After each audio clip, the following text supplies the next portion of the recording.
जय हिंद साथियों, स्वागत है आप सभी का आपके अपने YouTube चैनल अभ्यास गंगा में। आज की क्लास में हम हिंदी साहित्य और हिंदी व्याकरण से संबंधित 50 महत्वपूर्ण प्रश्नों को देखेंगे। यह क्लास सभी प्रतियोगी परीक्षाओं के लिए महत्वपूर्ण है। तो चलिए क्लास को स्टार्ट करते हैं। क्लास को स्टार्ट करने से पहले यदि आप लोग चैनल पर नए हैं तो चैनल को सब्सक्राइब कर लीजिएगा और बेल आइकन को प्रेस कर लीजिएगा, जिससे हमारे आने वाले वीडियो का नोटिफिकेशन सबसे पहले आप तक पहुँचे। आज का हमारा पहला क्वेश्चन है, नवजागरण का अग्रदूत हिंदी के किस लेखक को कहा जाता है? इंपॉर्टेंट क्वेश्चन है। हमारा ऑप्शन है शिव प्रसाद सितारे हिंद, भारतेंदु हरिश्चंद्र, आचार्य महावीर प्रसाद द्विवेदी या फिर बाबू मैथिली चरण गुप्त। राइट आंसर है ऑप्शन बी, भारतेंदु हरिश्चंद्र। नवजागरण का अग्रदूत हिंदी के किस लेखक को कहा जाता है? तो भारतेंदु हरिश्चंद्र को। अगले क्वेश्चन की बात करते हैं। अगला क्वेश्चन है, बकरी नाटक के रचयिता हैं मोहन राकेश, उपेंद्र नाथ अश्क, हबीब तनवीर या फिर सर्वेश्वर दयाल सक्सेना। राइट आंसर है ऑप्शन डी, सर्वेश्वर दयाल सक्सेना। बकरी किसका नाटक है? तो सर्वेश्वर दयाल सक्सेना का। अगला क्वेश्चन, निम्नलिखित में से कौन सा उपन्यास नागार्जुन का नहीं है? हमारा ऑप्शन है बलचनामा, रतिनाथ की चाची, वरुण के बेटे या फिर परती परिकथा। राइट आंसर है ऑप्शन डी, परती परिकथा। इनमें से कौन सा उपन्यास नागार्जुन का नहीं है? तो वह है परती परिकथा। और परती परिकथा फणीश्वर नाथ रेणु का आंचलिक उपन्यास है, आपको याद रखना है। अगले क्वेश्चन की बात करते हैं। अगला क्वेश्चन है, हानि लाभ में कौन सा समास है? द्विगु समास, तत्पुरुष समास, बहुव्रीहि समास या फिर इनमें से कोई नहीं। राइट आंसर है ऑप्शन डी, इनमें से कोई नहीं। हानि लाभ में कौन सा समास है? तो द्वंद्व समास। अगला क्वेश्चन, भूल गलती कविता के कवि हैं नागार्जुन, केदारनाथ अग्रवाल, त्रिलोचन या फिर मुक्तिबोध। राइट आंसर है ऑप्शन डी, मुक्तिबोध। भूल गलती कविता किसकी है? तो मुक्तिबोध की। अगला क्वेश्चन, ब्रजभाषा है पूर्वी हिंदी, पश्चिमी हिंदी, बिहारी हिंदी या फिर पहाड़ी हिंदी। राइट आंसर है ऑप्शन बी, पश्चिमी हिंदी। ब्रजभाषा किसके अंतर्गत आती है? तो पश्चिमी हिंदी के। और पश्चिमी हिंदी के अंतर्गत कुल 5 बोलियां आती हैं, कन्नौजी, ब्रज, बांगरू, बुंदेली और खड़ी बोली। बांगरू को हरियाणवी भी कहते हैं। ठीक है, अगले क्वेश्चन की बात करते हैं। अगला क्वेश्चन है, निम्नलिखित उपन्यासों में से प्रेमचंद का अंतिम उपन्यास कौन सा है? हमारा ऑप्शन है सेवा सदन, निर्मला, प्रेमाश्रम या फिर गोदान। राइट आंसर है ऑप्शन डी, गोदान। मुंशी प्रेमचंद का अंतिम उपन्यास इनमें से कौन सा है? तो गोदान, जिसका प्रकाशन वर्ष 1936 है। कब है?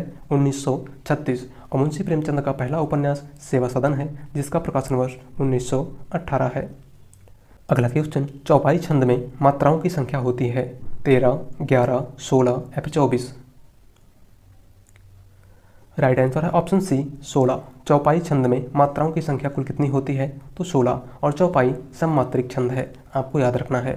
अगला क्वेश्चन, सूची 1 को सूची 2 से मिलान कीजिए। एक तरफ है रचनाएं और दूसरी तरफ है उनके रचनाकार। आपको बताना है कि कौन सी रचना किसकी है। शेखर एक जीवनी सच्चिदानंद हीरानंद वात्स्यायन अज्ञे की रचना है। अशोक के फूल हजारी प्रसाद द्विवेदी की रचना है। और क्या भूलूं क्या याद करूं हरिवंश राय बच्चन की रचना है। तो क्या हो जाएगा यहाँ पे? 3, 1 और 2। राइट आंसर है ऑप्शन सी, 3, 1 और 2। अगला क्वेश्चन, ब्राह्मण पत्रिका के संपादक थे बाल मुकुंद गुप्त, किशोरीलाल गोस्वामी, बालकृष्ण भट्ट या फिर प्रताप नारायण मिश्र। राइट आंसर है ऑप्शन डी, प्रताप नारायण मिश्र। ब्राह्मण किसकी पत्रिका थी? तो प्रताप नारायण मिश्र की। अगले क्वेश्चन की बात करते हैं। अगला क्वेश्चन है, नासकेतोपाख्यान के लेखक हैं सदल मिश्र, इंसा अल्लाह खां, लल्लू लाल या फिर इनमें से कोई नहीं। राइट आंसर है ऑप्शन ए, सदल मिश्र। नासकेतोपाख्यान किसकी रचना है? तो सदल मिश्र की। अगला क्वेश्चन, सूची 1 को सूची 2 से मिलान कीजिए।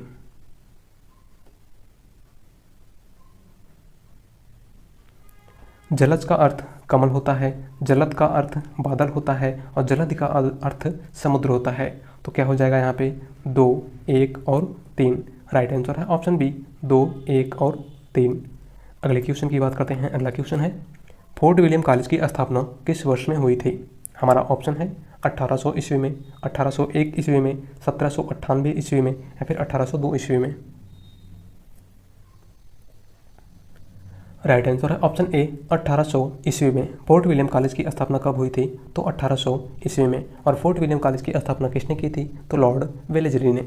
अगला क्वेश्चन, हिंदी साहित्य के प्रथम काल को आदिकाल नाम किसने दिया है? रामचंद्र शुक्ल ने, हजारी प्रसाद द्विवेदी ने, राहुल सांकृत्यायन ने, या फिर इनमें से कोई नहीं? राइट आंसर है ऑप्शन बी, हजारी प्रसाद द्विवेदी ने। हिंदी साहित्य के प्रथम काल को आदिकाल किसने कहा है? तो हजारी प्रसाद द्विवेदी ने। और हिंदी साहित्य के प्रथम काल को वीरगाथा काल रामचंद्र शुक्ल ने कहा है। हिंदी साहित्य के प्रथम काल को सिद्ध सामंत काल राहुल सांकृत्यायन ने कहा है। हिंदी साहित्य के प्रथम काल को चारण काल डॉक्टर रामकुमार वर्मा और जॉर्ज गिरीशन ने कहा है। हिंदी साहित्य के प्रथम काल को विज्ञापन काल तो महावीर प्रसाद द्विवेदी ने कहा है। अगला क्वेश्चन है, भाषा योग वशिष्ठ के लेखक हैं राम प्रसाद बिस्मिल, रमाशंकर वाजपेयी, राम प्रसाद निरंजनी, या फिर इनमें से कोई नहीं? राइट आंसर है ऑप्शन सी, राम प्रसाद निरंजनी। भाषा योग वशिष्ठ किसकी रचना है? तो राम प्रसाद निरंजनी की। अगला क्वेश्चन, सूची 1 को सूची 2 से मिलान कीजिए। एक तरफ है रचनाएं और दूसरी तरफ है उनके रचनाकार। आपको बताना है कि कौन सी रचना किसकी है। 10 कुमार चरितम दंडी की रचना है, नैषधि चरित श्रीहर्ष की रचना है, और उत्तर रामचरितम भवभूति की रचना है। तो क्या हो जाएगा यहाँ पे? 3, 1 और 2। राइट आंसर है ऑप्शन सी, 3, 1 और 2। अगला क्वेश्चन है, हिंदी शब्दानुशासन के लेखक हैं कामता प्रसाद गुरु, किशोरीदास वाजपेयी, श्याम सुंदर दास, या फिर रामचंद्र वर्मा? राइट आंसर है ऑप्शन बी, किशोरीदास वाजपेयी। हिंदी शब्दानुशासन किसकी रचना है? तो किशोरीदास वाजपेयी की। अगले क्वेश्चन की बात करते हैं। अगला क्वेश्चन है, वैरवै नायिका भेद के रचनाकार हैं केशवदास, भिखारीदास, रहीम, या फिर बिहारी? राइट आंसर है ऑप्शन सी, रहीम। वैरवै नायिका भेद किसकी रचना है? तो रहीम की। अगला क्वेश्चन, रीतिकाल के रीतिसिद्ध काव्यधारा के कवि हैं केशवदास, देव, भूषण, या फिर बिहारी? राइट आंसर है ऑप्शन डी, बिहारी। रीति सिद्ध काव्यधारा के कवि इनमें से कौन है? तो बिहारी। अन्य सभी आपके रीतिबद्ध काव्यधारा के कवि हैं। ठीक है। अगला क्वेश्चन, विनय पत्रिका की भाषा है ब्रज, अवधी, भोजपुरी, या फिर मैथिली? राइट आंसर है ऑप्शन ए, ब्रज। विनय पत्रिका की भाषा कैसी है? तो ब्रज। और विनय पत्रिका गोस्वामी तुलसीदास की रचना है। अगला क्वेश्चन है, ध्रुव चरित के रचयिता हैं रसखान, स्वामी हरिदास, नरोत्तम दास, या फिर भिखारी दास? राइट आंसर है ऑप्शन सी, नरोत्तम दास। ध्रुव चरित किसकी रचना है? तो नरोत्तम दास की। अगला क्वेश्चन, शकुंतला नाटक का खड़ी बोली गद्य में अनुवाद किसने किया था? हमारा ऑप्शन है राजा शिव प्रसाद सितारे हिंद, राजा लक्ष्मण सिंह, प्रताप नारायण मिश्र, या फिर गिरधर दास? राइट आंसर है ऑप्शन बी, राजा लक्ष्मण सिंह। शकुंतला नाटक का खड़ी बोली गद्य में अनुवाद किसने किया था? तो राजा लक्ष्मण सिंह ने। अगले क्वेश्चन की बात करते हैं। अगला क्वेश्चन है, सदैव शब्द का विच्छेद दिए हुए विकल्पों में से कौन सा है? राइट आंसर है ऑप्शन डी, सदा प्लस एव। क्या हो जाएगा? सदा प्लस एव। और यहाँ पे कौन सी संधि है? तो वृद्धि संधि। अगला क्वेश्चन, आलोचना करना के अर्थ हेतु उचित मुहावरा दिए हुए विकल्पों में से कौन सा है? हमारा ऑप्शन है जी छोटा करना, दांत दिखाना, दो टूक बात करना, या फिर टीका टिप्पणी करना? राइट आंसर है ऑप्शन डी, टीका टिप्पणी करना। अगला क्वेश्चन, हिंदी भाषा में वचन कितने प्रकार के हैं? 3, 2, 4, या फिर 5? राइट आंसर है ऑप्शन बी, 2। हिंदी भाषा में वचन कितने प्रकार के होते हैं? तो 2, एक वचन और बहुवचन। अगला क्वेश्चन, संकर शब्द का अर्थ है तत्सम शब्द, तद्भव शब्द, विदेशज शब्द, या फिर दो भाषाओं के योग से मिलकर बना शब्द? राइट आंसर है ऑप्शन डी, दो भाषाओं के योग से मिलकर बना शब्द। संकर शब्द किसे कहते हैं? तो दो भाषाओं के योग से मिलकर बना शब्द। अगला क्वेश्चन है, जगदीश शब्द का सही संधि विच्छेद होगा? राइट आंसर है ऑप्शन बी, जगत प्लस ईस। जगदीश शब्द का सही संधि विच्छेद क्या होगा? तो जगत प्लस ईस। और यहाँ पे कौन सी संधि है? तो व्यंजन संधि। अगला क्वेश्चन, कलाधर उपनाम से कविता लिखते थे भगवती चरण वर्मा, जयशंकर प्रसाद, मैथिली शरणगुप्त, या फिर माखनलाल चतुर्वेदी? राइट आंसर है ऑप्शन बी, जयशंकर प्रसाद। कलाधर उपनाम से कविता कौन लिखते थे? तो जयशंकर प्रसाद। अगला क्वेश्चन, हर्ष का विलोम है करुणा, विषाद, क्रोध या फिर कायरता। राइट आंसर है ऑप्शन बी विषाद। हर्ष का विलोम इनमें से क्या हो जाएगा? तो विषाद। अगला क्वेश्चन, जुगुप्सा किसका अस्थायी भाव है? वीर रस का, रौद्र रस का, अद्भुत रस का या फिर विभत्स रस का? राइट आंसर है ऑप्शन डी विभत्स रस का। जुगुप्सा किसका अस्थायी भाव है? तो विभत्स रस का। वीर रस का अस्थायी भाव उत्साह होता है, रौद्र रस का अस्थायी भाव क्रोध होता है और अद्भुत रस का अस्थायी भाव आश्चर्य होता है। ठीक है, अगले क्वेश्चन की बात करते हैं। अगला क्वेश्चन है, राधा गीत गाएगी, वाक्य में काल पहचानिए। आपको बताना है कि दिए गए वाक्य में कौन सा काल है। राइट आंसर है ऑप्शन ए सामान्य भविष्य काल। राधा गीत गाएगी वाक्य में कौन सा काल है? तो सामान्य भविष्य काल। अगला क्वेश्चन, वर्णिक छंदों में किसका विचार होता है? वर्ण का, मात्रा और वर्ण का, मात्रा का या फिर वर्ण की गुरुता का? राइट आंसर है ऑप्शन ए वर्ण का। वर्णिक छंदों में किसका विचार होता है? तो वर्णों का। अगला क्वेश्चन, सूरदास को जीवनोत्सव का कवि किसने कहा है? रामचंद्र शुक्ल ने, आचार्य हजारी प्रसाद द्विवेदी ने, महावीर प्रसाद द्विवेदी ने या फिर मैथिली शरण गुप्त ने? राइट आंसर है ऑप्शन ए रामचंद्र शुक्ल ने। सूरदास को जीवनोत्सव का कवि किसने कहा था? तो रामचंद्र शुक्ल ने।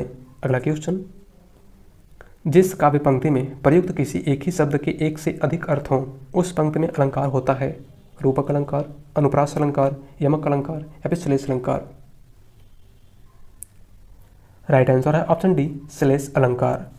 अगला क्वेश्चन है, ग्रियर्सन कृत the modern vernacular literature of Hindustan का हिंदी में अनुवाद किसने किया था?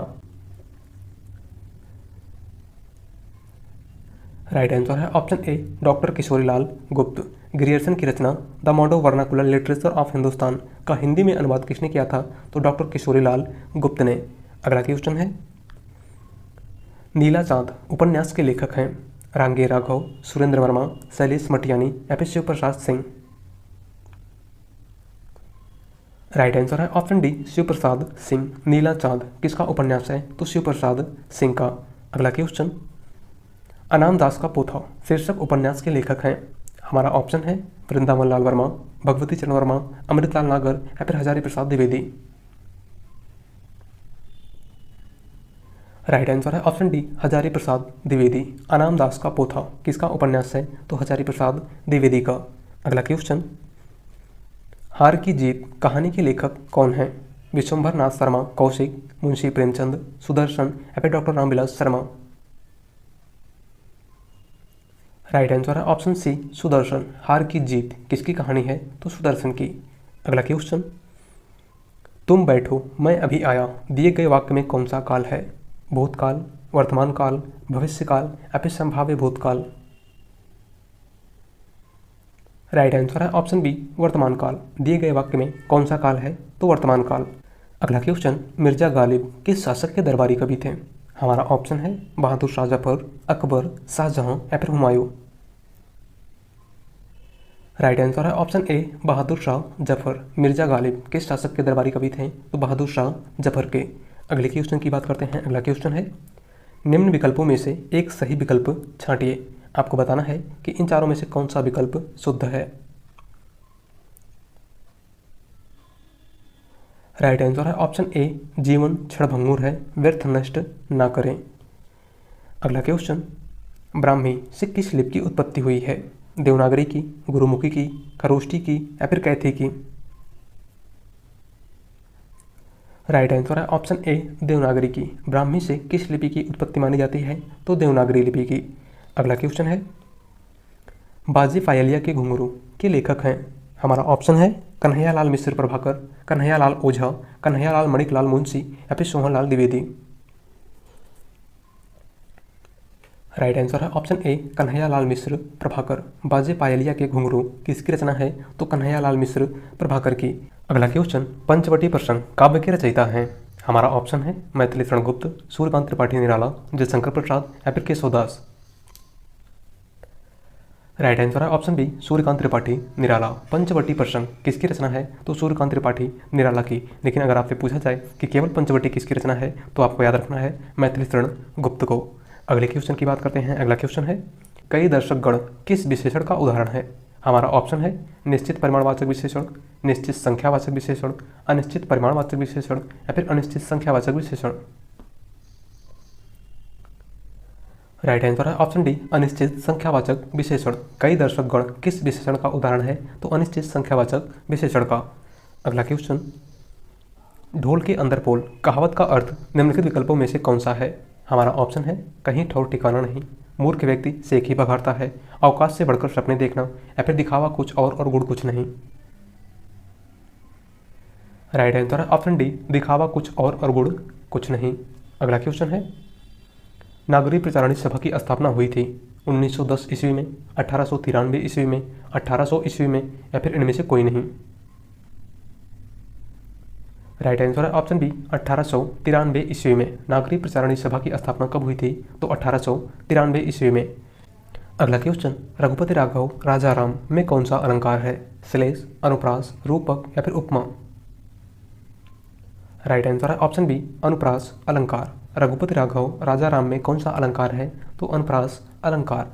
अगला क्वेश्चन और आज का लास्ट क्वेश्चन, रामधारी सिंह दिनकर की किस कीर्ति को आधुनिक युग की गीता कहा गया है? हमारा ऑप्शन है रेणुका, होमकार, कुरुक्षेत्र या फिर उर्वशी। राइट आंसर है ऑप्शन सी, कुरुक्षेत्र। रामधारी सिंह दिनकर की किस रचना को आधुनिक युग की गीता कहा जाता है? तो कुरुक्षेत्र को।